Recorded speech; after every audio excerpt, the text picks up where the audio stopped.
அஸ்ஸலாமு அலைக்கும் வரஹ்மத்துல்லாஹி வபரகாத்து. மீண்டும் ஒரு பதிவோடு உங்களை நான் சந்திக்கிறேன்.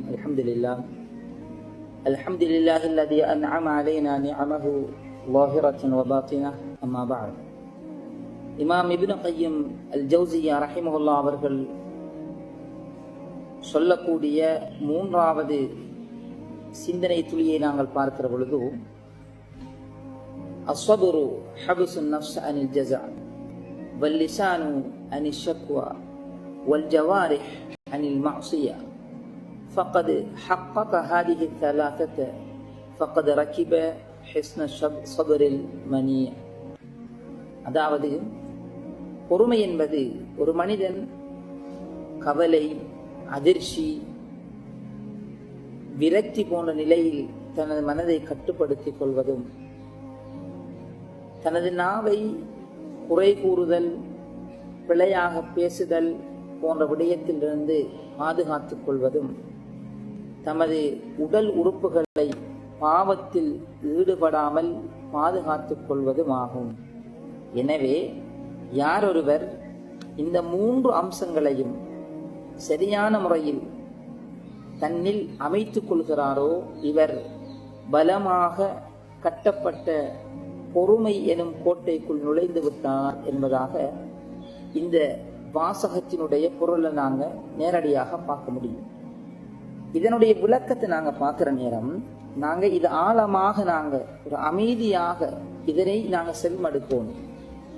ஹப்ஸுன் நஃப்ஸ் அனில் ஜஸா, அதாவது சோதனை, இன்னல்கள் என்பது எல்லோருக்கும் அவர்களுடைய வாழ்க்கையிலே வரக்கூடிய ஒரு அம்சம். எனவே இந்த சோதனைகள் வந்தால் நாம் ஏன் எனக்கு மட்டும் வருகிறது, ஏன் அல்லாஹ்வின் தீர்ப்பு எனக்கு மாத்திரம் இவ்வாறு இருக்கிறது என்று அல்லாஹ்வினுடைய விதியை நாங்கள் நம்பாமல், அந்த விதிக்கு முரணாக நாங்கள் மனோநிலையை நாங்கள் எடுத்துவிடக்கூடாது. எனவே அந்த இடத்தில் அல்ஹம்துலில்லாஹ், சோதனை வந்தாலும் ஒரு நல்ல நிலை வந்தாலும் இறைவனிடமிருந்து தான் வருகிறது என்ற அந்த நிலையில் எமது மனதை நாங்கள் கட்டுப்படுத்திக் கொள்ள வேண்டும். இரண்டாவது, வல்லிசானு அனிஷ் ஷக்வா, குறை கூறுதல், பிழையாக பேசுதல், பிழையான விமர்சனங்களை கொடுத்தல், இப்படி இறைவனுடைய கோபத்தை எமக்கு உண்டு பண்ணக்கூடிய அம்சங்களை எமது நாவினால் நாங்கள் மொழியாமல், இறைவனுடைய விதிக்கு எதிராக நாங்கள் பேசாமல், ஒரு கஷ்டமான நிலை வந்தாலும் சரி, ஒரு சொல்லொன்னா துயரங்கள் எம்மை சந்தித்தாலும் சரி, அல்லாஹ் பொருந்தி கொண்ட வார்த்தையை தவிர நாம் எதனையும் பேசக்கூடாது.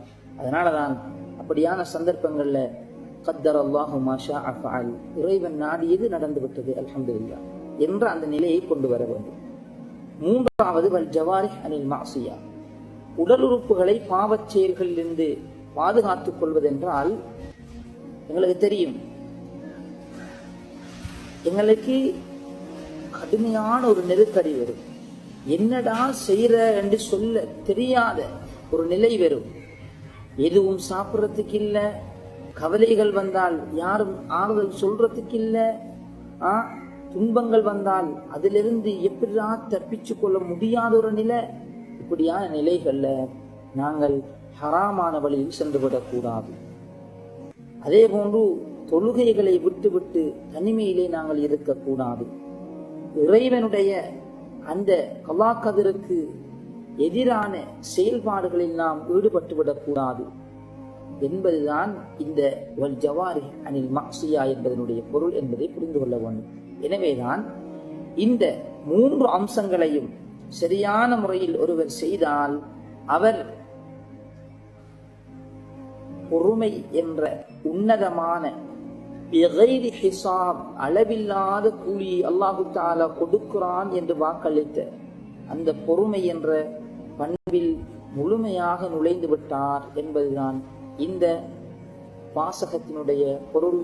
எனவே நாங்கள் சோதனைகளால் எளிதில் நாங்கள் சாய்ந்து விடாமல், சோதனைகளால் எளிதில் நாங்கள் தளர்ந்து போகாமல், அதிலே பொறுமையை கடைபிடித்து அல்லாஹ்வின் அருளால் ஈமானில் உறுதியாக நிலைத்து நிற்க வேண்டும். அதற்கு அல்லாஹ் எனக்கும் உங்களுக்கும் தௌஃபீக் செய்வானாக.